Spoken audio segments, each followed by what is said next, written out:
Good afternoon, everyone. Thank you for joining us today for News 4 at noon. I'm Claire Kellett. We continue to follow all the late developments in the fight against the coronavirus pandemic.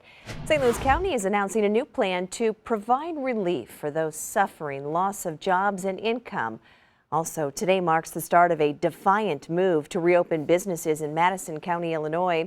And on Wall Street today, investors are selling off stocks as the market experiences a new wave of losses. New at noon, St. Louis County Executive Sam Page announced millions of dollars in grants for agencies to help give food to people in St. Louis County. Our Justin Andrews was at the briefing and has details on the new relief plan.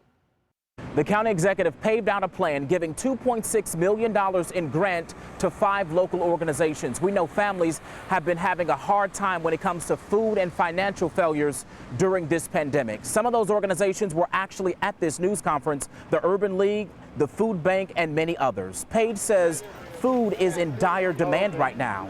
Video from a couple weeks ago puts a visual to this need. Cars lined up at Old Jamestown Mall getting meals. Many cannot afford food right now.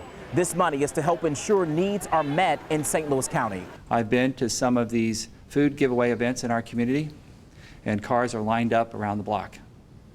Their families will wait in line for hours. Organization reps talked about how the food need is going up by tens of thousands. News 4 heard from some of those organizations and pantries saying they've seen an increase in calls week after week. The rate of food insecurity in the state of Missouri was 14% before the pandemic. It currently sits at 41%. There are many people who are going to bed hungry or not knowing where they will get their next meal or how they will feed their children. One organization says they've given 220,000 more meals during this pandemic. A clear sign, Sam Page says things are worse now than ever before. In St. Louis County, Justin Andrews, News 4.